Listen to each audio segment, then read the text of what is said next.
It's the last game of the homestand, the final game of the RoughRiders series against the Tulsa Drillers, and as we are every Sunday, joined by manager Steve Buechele. Steve, overall a good week. It ended on a down note last night, but the team has been playing good ball and staying right with Corpus Christi for first place. Yeah, there are no complaints from any of us, for sure. They're playing great. Had a nice little streak. You mentioned Corpus. I think we were 8-2 in our last 10 and didn't pick up any ground on them, so that's a credit to them, and they're playing just as good. But last night's game got out of hand a little bit early, but I thought overall, other than our offense kind of, not swinging the bat so good other than the 3-run homer, I thought we played a pretty good game defensively and, hung in there. Is it nice having Mike Olt back? I know it's not a permanent thing, but just good to have Mike around again? Yeah, it's just nice to see him playing again with what he's gone through this year. Certainly we'd love to have him here. I think he's comfortable here. He's had success in this league, but I'm sure he'll be moving on at some point, but while we got him, we'll take advantage of it.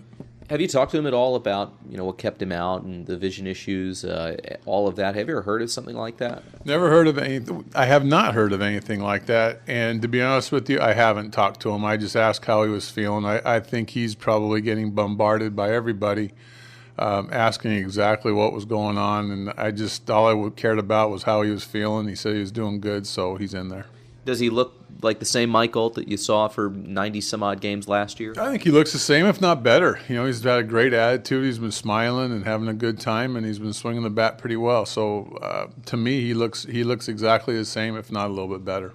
Offense over the last week has also been bolstered by Joe Benson. We talked about him when he came into the team last week, I should say. And boy, what a great start you could have with an organization. It was one of those situations where you kind of hope that a change of scenery would do somebody good, and I think it has. I think he's coming here looking at it as a fresh start. He had mentioned it was like going to a new school or the first day of school, and unfortunately he tweaked a groin the other night, so he'll be out today, and we'll give him the day off tomorrow, and hopefully he'll be back in there on Tuesday. But yeah, for sure, what a great start for Joe. 4 home runs. It does seem like talking to him, when you read about things that happened with Minnesota, that a weight has just been lifted, and it really is a new start. Yeah, and he's playing that way. And he's gotten along great on the bench. He brings a little bit of energy and enthusiasm. Certainly, he's been around. He knows how to play the game. I think he can set a good example for the young guys. So he's been real fun to have. You've seen it now 4 times, but how about that home run trot? Yeah, I don't know if the first one was faster or the last one. It's definitely the fastest trot I've ever seen, and he does it every time. It's awesome to watch. Here with RoughRiders manager Steve Buechele. Last 5 games that you guys have played, 17 runs, all have scored on home runs. That's nice to have, but I'm sure you and Jason Hart would like to see a little bit more balance with helping produce some runs on balls that don't leave the yard. Yeah, when the wind's blowing out and as windy as it's been, and you have a team that can get the ball up in the air, I think there's no reason to not try it. But to score all your runs on the long ball, it's for sure not our style. We're going to have to put string hits together, and we're going to have to execute. One thing, even though we were winning, we weren't really executing that well with runners at third, less than 2 outs. We were making some silly outs, giving at bats away, but it's all part of the learning process for these young guys. Pitching staff took a bit of a hit earlier this week when Roman Mendez had to come out of the game, and later was discovered that he would be out for the rest of the season because of a stress fracture in his elbow.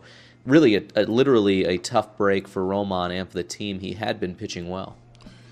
Yeah, I feel absolutely sick for Mendy. He went through that surgery at the end of last year, and that fracture had healed perfectly, is what they were saying, and then this new fracture came up right next to it. So certainly a big loss for us, and just it's a bummer for Mendy for sure.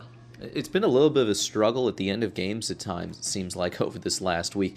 I think the last 3 wins have all ended with the opposition leaving the bases loaded with the tying run either at the plate or on base. Obviously, that's not a habit you want to get into, but is it something that you and Jeff talk about, finishing strong? I think the frustrating part of it is the guys that were coming in at the end of the game are the ones that you would count on doing a good job. Everybody goes through their struggles, especially guys that are at the back end of the bullpen. We certainly understand that. But with Mendy and Font and Justin Miller, those are the guys, when you bring them in there, you expect them to get the job done without getting into trouble every time they've gone out there. And hopefully it's just a little streak. And thank God for Ben Rowen. The guy's been unbelievable. He's been our savior, as Jeff Andrews calls him. He's our break glass guy. In case of emergency, call on Ben. So he's bailed us out several times. And he was the next guy I wanted to ask you about, because he really has been a savior for the bullpen. But again, that's not really a spot you want to bring him in every single time, and it's not somebody you can bring in every single day.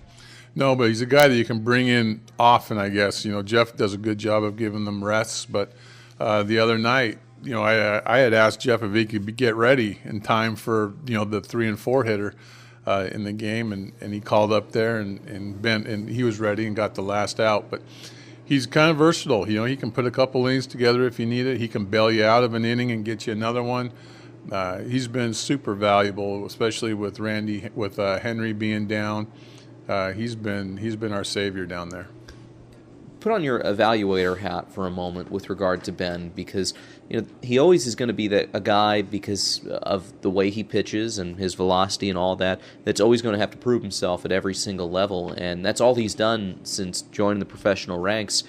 Will his stuff continue to play up at higher levels, do you think?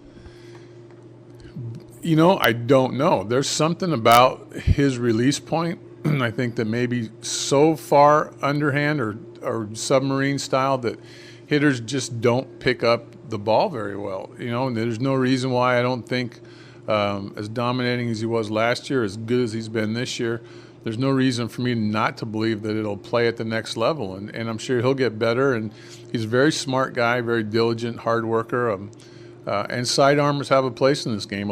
Some guys are allowed to make a great career out of it just because guys don't see the ball very well, and the velocity doesn't become an issue. So, I'm thinking it will play down the road. Boo, congratulations on the good stretch of games here, and I hope to see the first half close out in a strong note here over the last couple of weeks. Thanks for the time. All right, thanks, Alex. That's Steve Buechele. We're back after this on the Frisco RoughRiders Baseball Network.